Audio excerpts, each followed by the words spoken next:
So he's just provided in so many other ways that truly I could never have written this story ever. And so I just feel like, whether you're in a season that's like kind of painful, like there's purpose to that. I feel like when you're successful and thriving, there's purpose to that.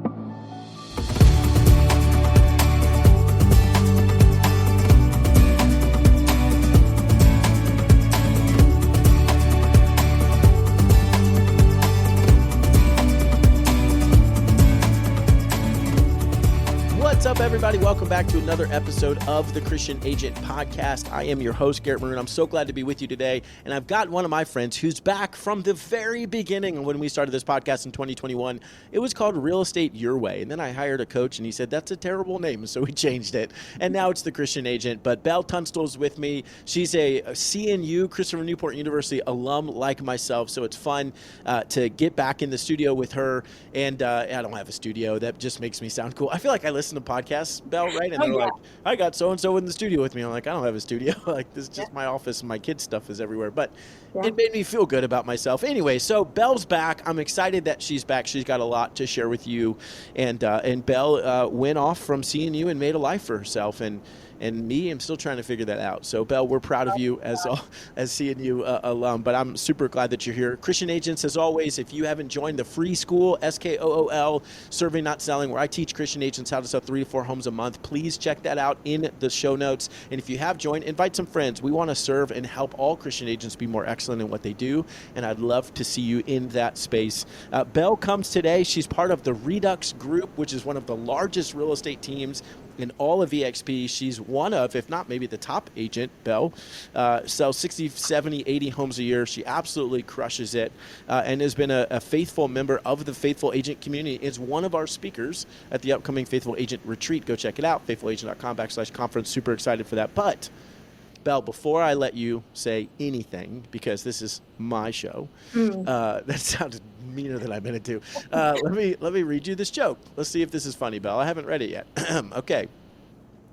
A Jewish rabbi and a Catholic priest were good friends. At a picnic one day, the priest was eating a ham sandwich. You know, he said to his friend, this ham sandwich is delicious. I know you're not supposed to eat ham, but I don't understand why such a good thing would be forbidden. When will you break down and try it? To which the rabbi replied, at your wedding? What? I don't get it. Am I missing something? That doesn't make sense. I don't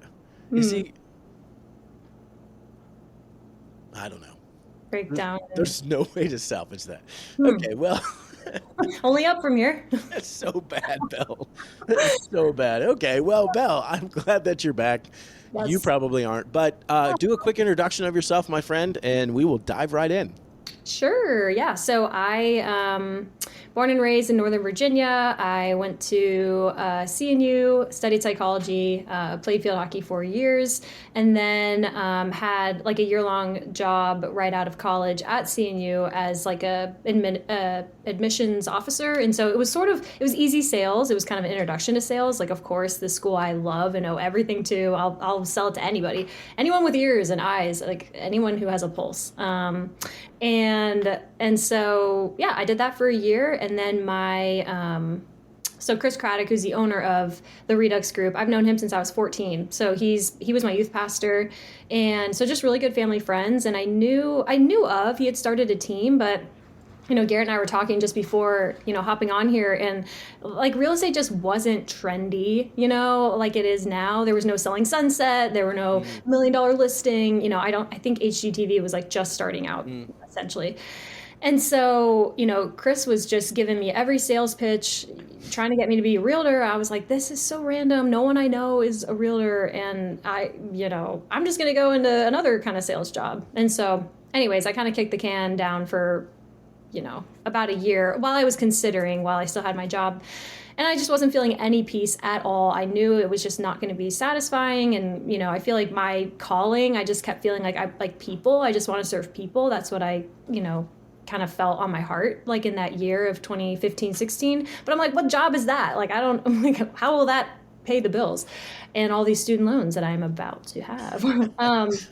And so anyway, so Chris used every sales tactic on me that I now use with some people, and eventually set the appointment, told me all about real estate. And so yeah, I got licensed. I was 23. I got licensed August of 2016, and I'm now in my 9th year, and it's just been a wild ride. I mean, I think the Lord has just provided so much. I think, I feel, there's seasons for everything. So sometimes it's an up season, a down season, a boring season. And I've just seen that, I feel like we hear and read all the time, like the Lord's plans for you are, way more than you could ever imagine, want to make God laugh, tell him your plans. But I mean, truly, I really felt like from a young age, I had written off so much, not like of my life, but I just really didn't think, I wasn't very successful in school. I didn't make the best grades, could do like 10 pull-ups and could climb the rope and do that mile Monday. Like best believe athletics, I had it down, but I just felt I was not really confident with school and all of that. And so I feel like at a young age, I was like, okay, well, I'll get married and everything will be provided for me. And, I'll just, whatever. That's really what I told myself kind of my whole life. And to the point where I was like, I'll just be a teacher and then eventually stop that because I'll have a family to, take care of and all this stuff. And so it's been crazy seeing how the Lord has just shifted that. And I've just, personally, like I paid off student loans and got, eventually got a car and like my house and a rental property. And so he's just provided in so many other ways that truly I could never have written this story ever.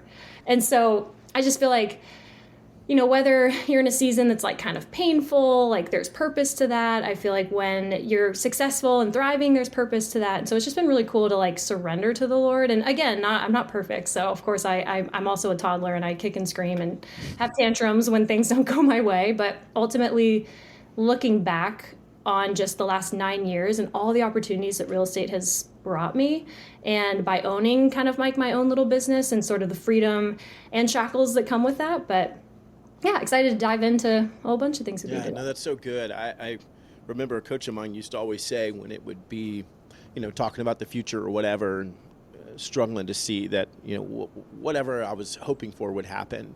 Yeah. And I remember him pausing. He said, Garrett, think back 5 years ago. Would you have ever considered that you'd be here now? Right. Or even a year ago, the places that the Lord brings us. It's incredible. Actually, right now, reading through First Chronicles, and the story of King David, and there's this moment where King David realizes that he's living in this beautiful house, but the Ark of the Covenant is in this tent. And so he says to Nathan the prophet, he's like, hey, I want to build a nice house for the Ark of the Covenant, right, for the Lord. And so Nathan says, do whatever is on your heart. And then that night, Nathan gets a vision from the Lord and, to tell David all these things. So anyway, so Nathan goes back and says to David, you're, essentially, you're not going to build this. In fact, your son is going to build this, right? King Solomon comes along and he builds this awesome temple. But your son's going to build this, and I'm going to establish you and your family forever, right? Basically, the lineage to Christ. Well, then this reaction comes in Scripture of David's response to that. And it's this incredible humility from this man who's like, you brought me from being a shepherd boy to now I'm the king, and you made me king over Israel, and now you're saying you're going to, establish my family forever, and my son is going to build you like crazy stuff, right? And you just hear and read the humility in him. And anyway, it's just made me think about what you're saying is the Lord has this incredible plan, and we tend to think that it's going to go X, Y, and Z, and we tend to think that that's what it's supposed to do. And when he takes it a different direction, if you're a believer, it's for your good. It's going to turn out for your good, which means more like Christ. Yeah. And so, we got to trust that. But and I love that you said there's purpose to that, right? Yeah, and I think, and even when the Lord like brings you somewhere, and then maybe that opportunity eventually ends, like dries out or whatever, and then he's going to take you somewhere else. Like just because you're starting one thing in one way, it doesn't necessarily, like it could be right in the moment, but it doesn't mean he's, like that's going to be the next 5-10 years. But yeah, that's right.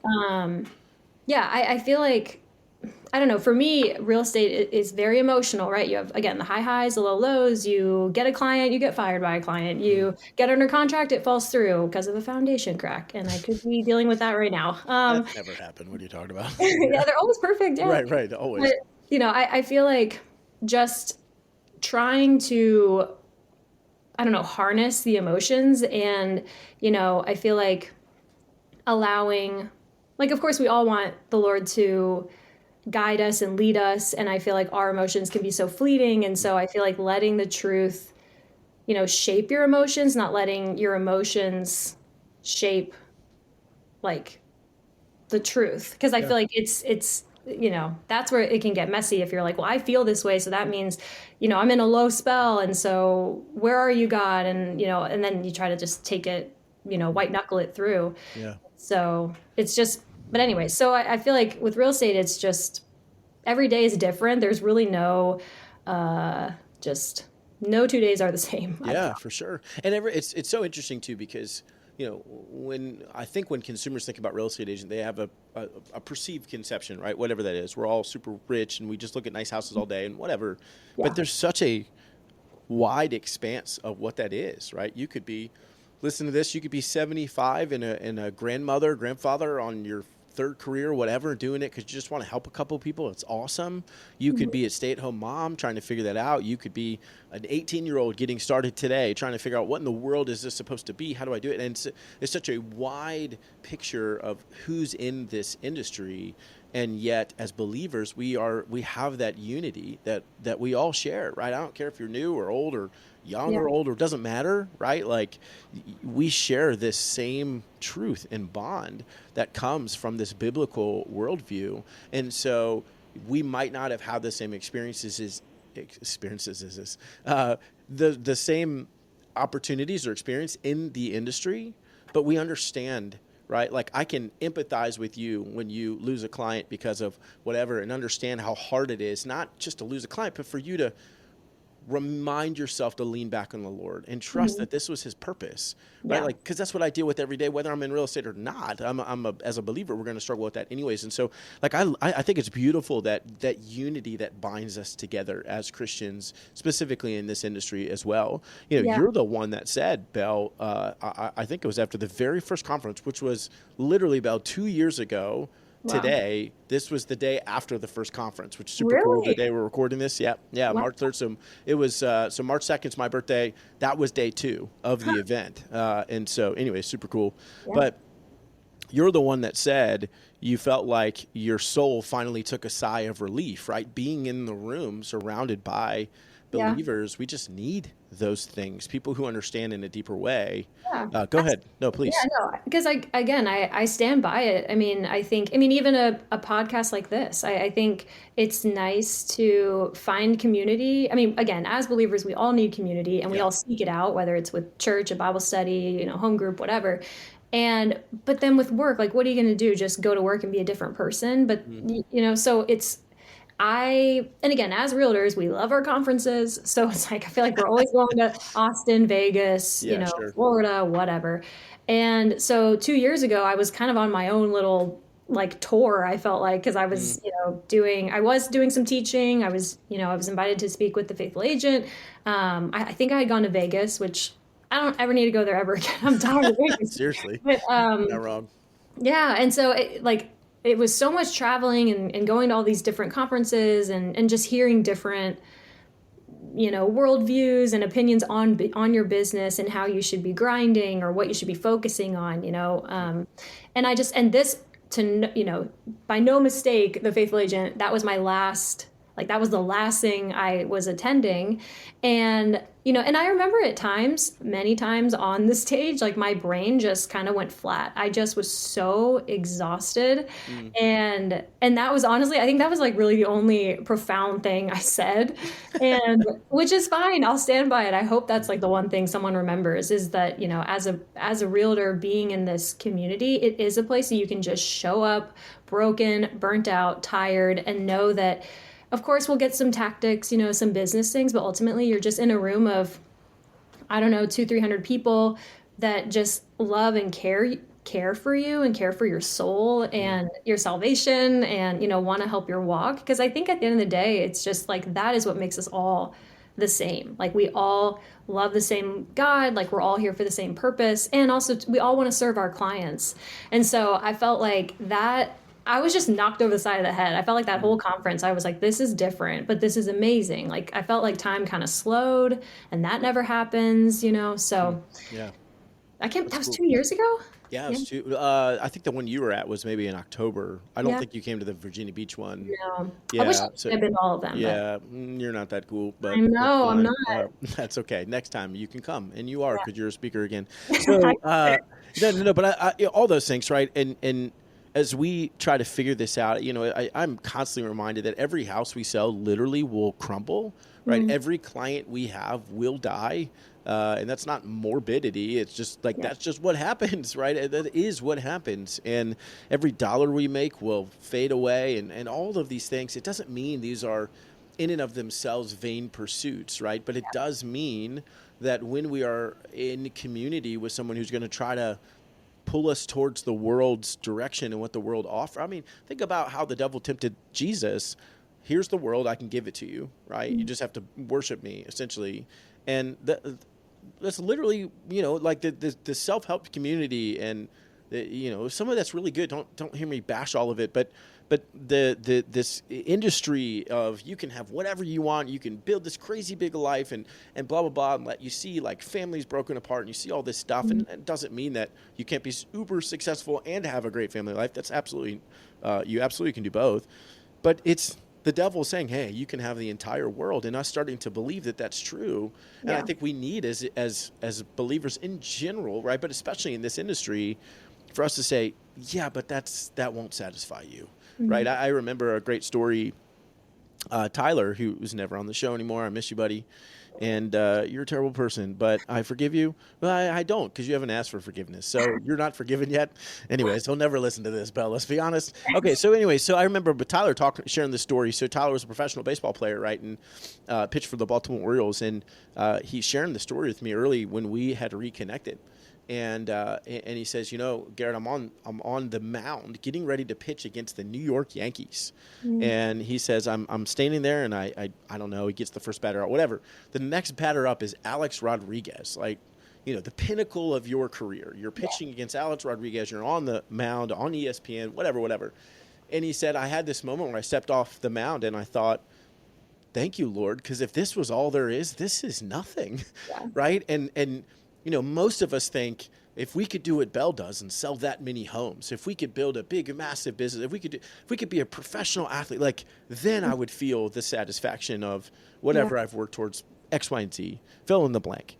And reality is you won't. Like you just won't. None of it, right? And praise God that no matter what we do, it's not meant to satisfy. Because if it did, we would love the world even more, and we already struggle with that, right? So we just need each other around. You said early on, pre-show, you said my purpose is more than being just the realtor who responds in 30 seconds. What do you feel like you've been learning past year, it doesn't matter, over this past Mhm. year or so of just your purpose? What does that mean, right? Because you're doing really well in the industry, but that's not all there is. But you must struggle with like, do I do more? How do I do this? What do you Yeah. feel like you've been walking through and learning?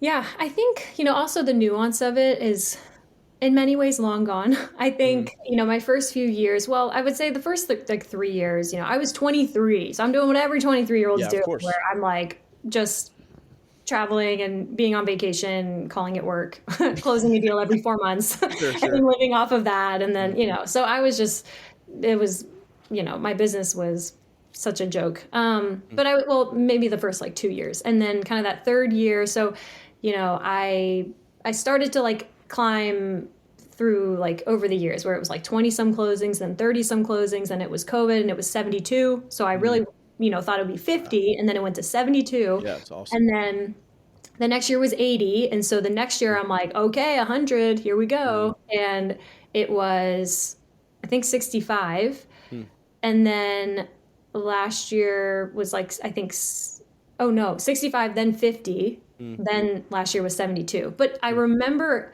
I was so grateful for that, like after the 80, where it was sort of like, okay, I guess I do 100. And then it Mm. was like, it was, and again, these numbers are crazy. I'm not like, it was only Yeah, 65. no, But, but I it's hear. just, Yeah. Sure. Yeah, yeah, yeah. So I'm aware of how obnoxious that kind of sounds, but Yeah. I'm getting to the point.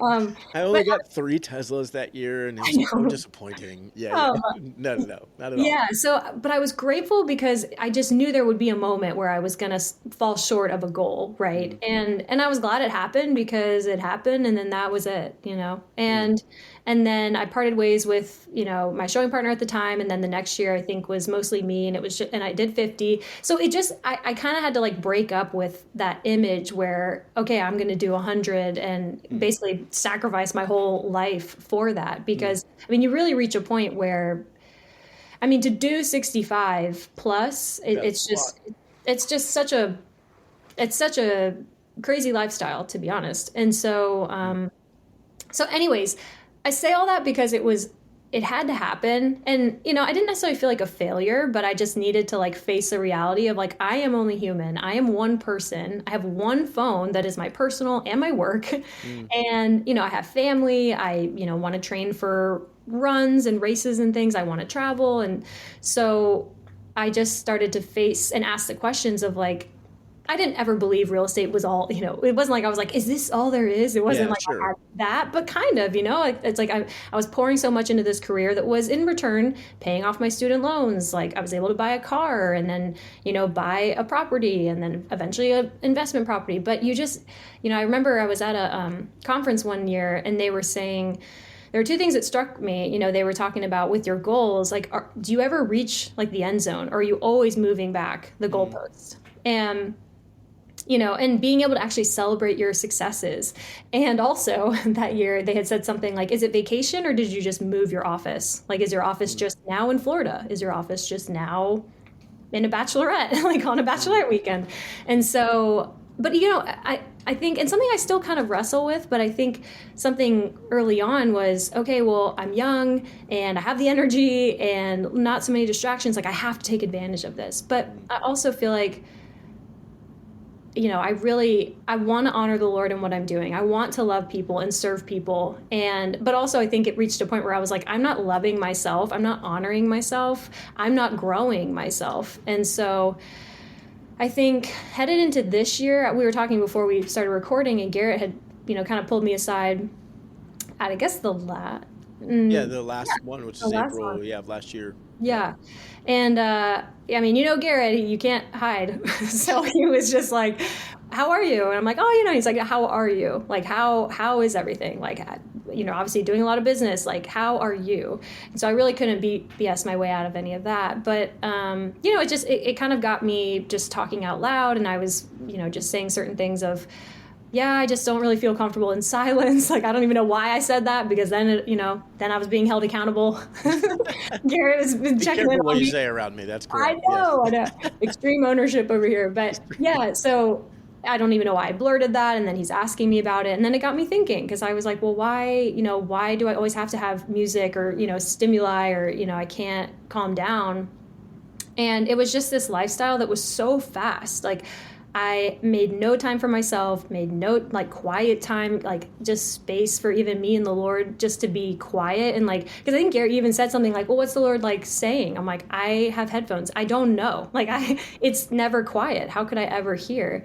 And so I feel like for a good chunk of my career, it was just this like blasting music, sprinting, grinding. I mean, hundreds of deals over the years. And I just feel like the nuance really lost its like burn, I mean, to me, January is the worst month because I mean, December 31st, January 1st, it doesn't matter what you did last year. Mm, The whole scoreboard reads zeros. And that to me is just so sad. I mean, it's like you kind of have to mourn it for a yeah, moment. right, So I'm like, right. Sure. wow, that was great. And now, Doesn't count. Yeah. yeah, like it No, doesn't matter. sure. It literally doesn't matter what I did last year. Yeah. Accolades don't matter. Volume doesn't matter. Yeah. Like, because, You just here's start. the new Yeah. year. So I started to just feel like the glitz and glamour of it was just fading and pulling back. And, to your point of Tyler's story, I remember, so I had received like an All-American award in my junior year. And I remember senior year, I was like, okay, I could probably go for it again. Like that would be cool.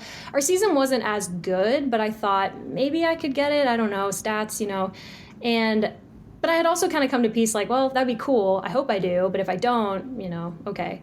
And I got the email saying that I had gotten it, and I remember reading it and feeling like, wow. And then literally just like that, in a moment, I was like, and it's literally similar to Tyler. I remember thinking, I'm so glad, like, I know the Lord, and I know that my worth isn't in this, like, it wasn't even a day. It was, I mean, I read the email and like closed it and was like, okay. And so I feel like same with like real estate and making money and grinding and all that stuff. I mean, you have these wins and then it kind of fades. So, I think for me, it's trying to be comfortable with who I am and like where my strength is coming from, like my foundation.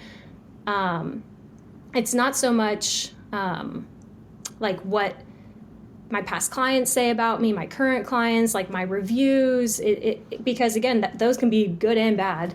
And I need to be firm in who I know that I am, because ultimately I have to look to the Lord for like my identity check, and not look at, what people are saying. Because again, we've also had those moments where a deal is going sideways and you're distracted the whole night, and then it ends up fixing itself, or everything's fine. And then you're like, well, I just lost that whole evening. Yeah, right. That's Away right. from family, the wedding, whatever. Yeah.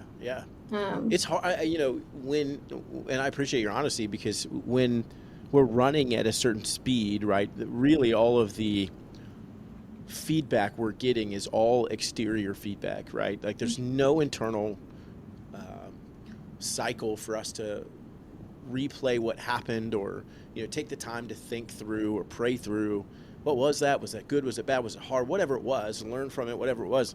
We're going so fast that we just get these exterior feedbacks, which is, hey, you're selling a lot of homes, you're doing a great job, right? You're always doing stuff with your kids, you're always whatever it is, right? Whatever the feedback is, we're just getting it. And so we just keep striving for that, and we go get more. I mean, that's why social media is effective, right? Oh, I got another like, or I got whatever. I don't know what the terms are, but because I don't get any. Sad. Everybody go like my posts. Okay, so, but like, we just have this external feedback, and I think pretty quickly, it's anything. You can train anything. You can train a dog to do whatever if you just give it enough treats, right? It'll eventually just go that direction. You can, I don't have any other analogies, but you can train anything to do anything that you want if you just give them what they think they're looking for. And, I feel like in my life, the devil can't deceive me, right? I know the truth. I've been, the Spirit has confirmed that in me, has kept me, and will keep me forever, praise God, because I would quickly lose it. But the reality is the devil can't deceive me, but he can distract me. And he can say, hey, I think this is what you want. And then I get it. And I'm like, oh, yeah, that was cool. Like, whatever. I made a lot of money, or people think I'm really good at whatever. And so I'm going to go do more of that. I'm going to go do more of that. And then the things that I should be pursuing that are God honoring, I don't get that kind of feedback, right? Like for me, if I sit down and I have a really good heart-to-heart conversation with my son, right? And just tell him how proud I am, and talk to him about whatever it is, right? Like those are the God-honoring things. Not that you can't honor the Lord other ways, but I don't get feedback on that, right? There's no one saying, well done, right? Keep going in that direction. And so it's really easy for us to see, well, it feels like over here, these plants are growing pretty well and they're having a really good time. So I think I'll go do that, as opposed to pausing long enough to say, what is the work that you have for me, right? There's no, well, you and I aren't the same, right? You and every other person is different. And the Lord's purpose is completely different for you than it is for me, and vice versa. And if we don't stop long enough, then we're just going to go with what the world tells us, because what other feedback are we getting? Right? I think too, because also I feel like it was like I was in college, had a little baby job, and then this career. So I feel like I kind of look at it in, broader chapters as well. And I think something that I, definitely fall victim to is looking back at like college Belle and thinking, oh, like she was so like holy and pure, and she was so, in the word every day, was like mentoring like 10 girls, was helping, was in a Bible study, was leading FCA, like all these things. And then, with that same tone, I kind of shame myself now, like, oh, but you're not doing enough. You're not. But at the same time, I wasn't paying taxes in college. I Right. had a meal plan. Yeah. Like Right. Yeah. I Exactly. didn't have a mortgage. Hmm. And so, there's things that have changed and evolved, but I think it's just those rose colored glasses. And again, to your point of a distraction, I mean, I'm sure the devil is using that as just a way to, well, don't even bother. You're so behind, like you don't even have time. And actually, so I'm really big into running. I'm always training for like a marathon or half marathon. And I remember at one point talking with someone and they were like, well, why don't you just, I was venting because I just wasn't having enough time for like long runs because I feel like long runs really cleanse my mind. I feel closest to the Lord with like worship music and nature. So that combined, check, I'm running. Hmm. But I remember at one point being so extreme about it. I was like, I can't, if I don't have time for 6 miles, I'm just not going to run. And they were like, well, just do two. Like, what if you did two really fast or like as fast as you could? And so I feel like that is kind of a pattern for me where I'm so all in or all not. And so, in the same way, I feel like with the Lord, it's, I feel like a lot of people would relate to, well, oh, I only have a, 2-minute drive, or I'm waiting for my Chick-fil-A order, or I'm so tired, I'm just going to go to bed, or I don't have an hour to just do a whole, deep dive into the Old Testament. So then you just write it off. You just don't even do anything. And I mean, there's so much that you could learn with the Lord. I mean, I think for me with church, especially, I was telling you before we were recording, I just go in and put my phone on airplane mode because things break through my do not disturb intentionally, like for certain work things. And I like the peace that I feel when I'm in there. And again, at first it is uncomfortable. I'm like, is this happening? Is that okay? And then I kind of ease Yeah. Yeah. into it and I kind of forget. And yeah, I'm in church for a while, but I mean, I feel like I'm just such a sponge. Like I feel like the worship feels different. The community, like saying hi to friends afterwards, feels different. And it's because in a way I've just kind of shut the door on those external distractions. Yeah, So it's good. I mean, I struggle with it too, right? It's the art of presence.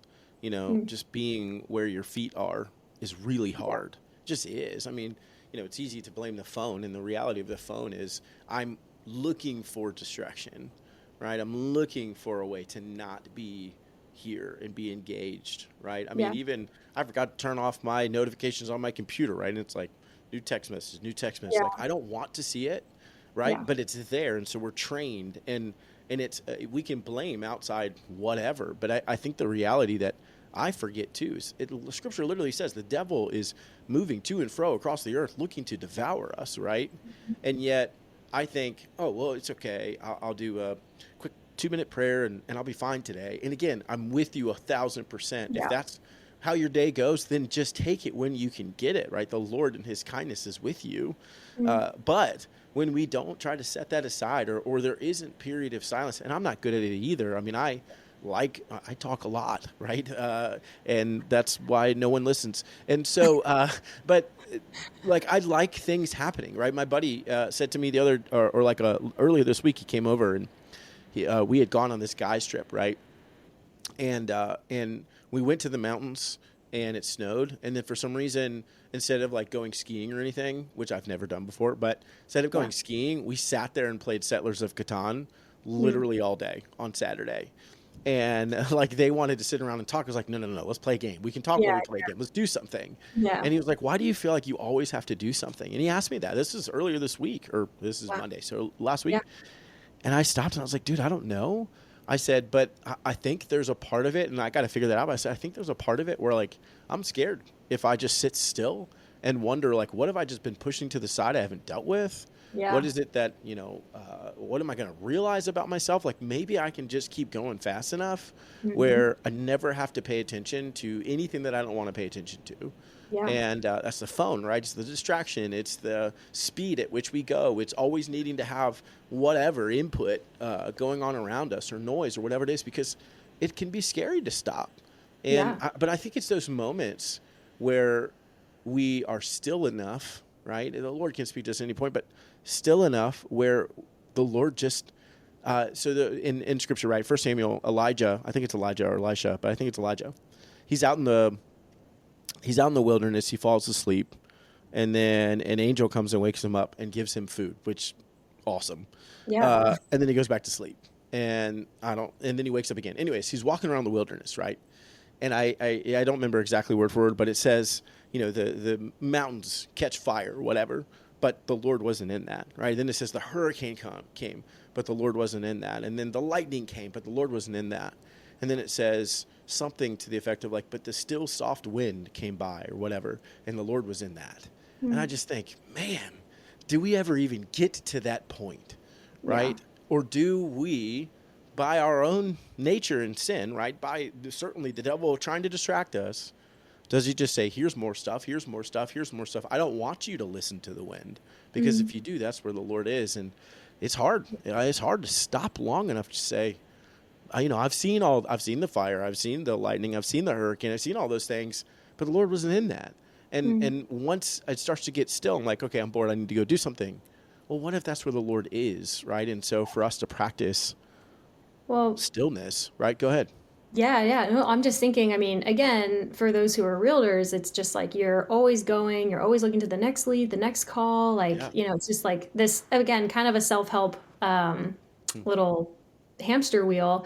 Hmm. And I feel like there have been moments in my life where I know there are things that I'm dealing with, but I'm just like, I don't have the answers. And I feel like I'm a very productive person and I want to use my time wisely. And so, I've had people over the years that are, if they know I'm upset about something, they're just like, well, you can just sit with your sadness. And I'm like, I don't have time. Like, I don't have time, like, to sit with it. And also, I don't want to. I don't want to look inward. I don't want to know what I've kind of swept under the rug. And I've also heard that you sweep enough under the rug and eventually you trip over it. So it's like, if you're not dealing with these things as they come up, but again, for us, like or at least for those listening that are a little bit more extreme, maybe like myself, I feel like it's also, I heard a word a couple weeks ago at church. We were reading through John 11 with like Lazarus' death, and how, Jesus was saying that, this illness doesn't lead to death. Like, it's for the glory of the Lord, which again, he was ill and then he died, but then, Jesus rose him.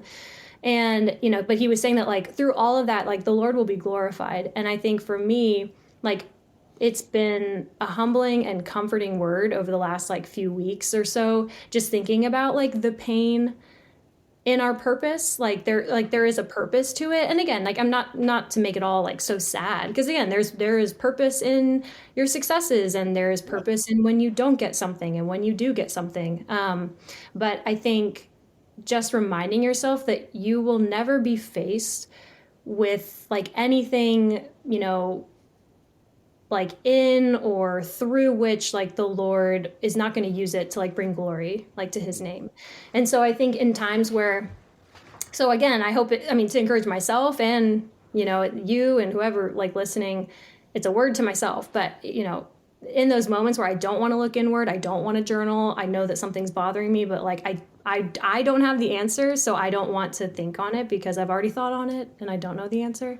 But I think surrendering it and bringing it to the Lord, and just, that like sense of peace that comes over when, maybe for me it is journaling. Like, I just, I like to write out things. And so I feel like in that way, it is a very literal way of me writing it out and just like closing my journal and, surrendering it to the Lord. And again, is it fixed in an afternoon? No, probably not. But just that daily surrender of like our anxieties and our worries and things like that, I think has been like really helpful. That's cool. Yeah, I mean, it's just such a good reminder, definitely, and I have the similar personality. We run full steam ahead, and then we run into a wall, and then we get up, and we're like, oh, that hurt, and we just do it again. Yeah. There is no, like, Yeah. I wonder what I should do differently. It's like, I Yeah. just guess I'll It's like, just do oh, it that again. concussion wasn't so bad. Yeah, I'll come back. right. Yeah, I can do that. I was fine. Is Yeah. that all you got, wall? Yeah. Yeah. And I think that for all of us, we're so different. But again, I think the whole point is, for you, I love that you said earlier, there's purpose to that, right? At the end of the day, whatever we're going through, there's purpose to that. When you are running too fast and you're doing all these things and you think for a second, wait a minute, I should probably pay attention to the Lord. There's purpose to that too, right? Don't hear me say that the Lord is making a sin. That's not biblical. Yeah. What I mean is that these things that are going on, the Lord somehow, in only the way that he can, is orchestrating all of it to have real purpose for those who love him, for it to both bring glory to him and to make us more like Christ. I don't know how he does it. Praise God, he's the one in charge, because I don't even know what's going to happen in 10 minutes, right? But there's purpose to that. Whatever it is for you, audience, there's purpose to that, right? And we can learn and we can grow and we can encourage each other. So I hope y'all are going to come and hang out with us. Belle and I will be there. Many others will be there for the Faithful Agent Retreat. It'd be just like, if you're not there, which I understand if you can't come, but you being there is a blessing to us, right? Just like we hope us being there is a blessing to you. Being in fellowship with brothers and sisters, we want you there. I want to hang out with whoever's listening to this. I want to spend time with you. I'd love to get to know you. I know Belle the same, because we can encourage one another. Why? Because the Spirit lives in all of us, and he is much wiser than we could ever be. So, Belle, how do they get in touch with you, or how do they follow you, or if they want to learn more, or if they stupidly want to start running, where would they go? Yeah. Shamrock Marathon, Virginia Beach, quite local to a lot of people. So Belle, Belle. So I've yet to meet another just Belle, so hopefully it's not too hard to find. But yeah, my name's Belle Tunstall. So Instagram, Facebook, please don't LinkedIn me. I check it once a year. My Instagram is Buy with Belle, by BUI_W_. Did you say B-U-I? I think you meant B-U-Y. I'm going to play that back. I think you said B-U-I, but maybe not. I'll play it back. It could. B-U-I, just in case. B-U-I. Yeah. B-U-I. But yeah, just, or just type in Belle and then T-U-N. And I think it'll all pop up. So yeah, but I'm an open book. So always happy to chat with newer agents, people with questions, but definitely show up in a couple weeks at the retreat. Would love to chat with anybody. Awesome. Thanks, Belle. I appreciate you as always. Christian agents, we love you. I hope we will see you at the retreat. If not, I will see you next week right here on the show. Hey, Christian agent, I get it, because I am just like you. You got into this business for more time, money, and freedom, but how is that going?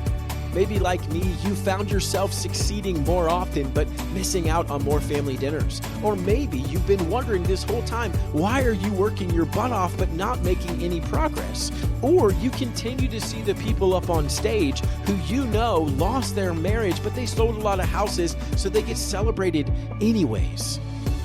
Well, the truth is, in 2 Corinthians, the Bible tells us to not be unequally yoked. We get so caught up in following the world's way that we forget to follow the Lord's way. And that's why I launched the 210 Collective at EXP, so Christian agents all over the globe could finally be in business together. We could finally be more excellent together, and we could finally be encouraged to set the right priorities and honor God by honoring our families above our work. So if you're ready to take your business to the next level and you want to learn, grow, and connect with other Christian agents, I'd love to talk with you. Head over to 210collective.com/podcast or click the link in the show notes to text me directly and book a call. You're not going to be talking to some member of my team. You'll be talking with me directly, and I promise to shoot you straight. I'd love to talk to you how we can get you plugged into an amazing community of agents who share your values and vision. So click that link in the show notes, text me, set up a time to chat. I would love to connect with you. Until next time, keep building your business with purpose and faith.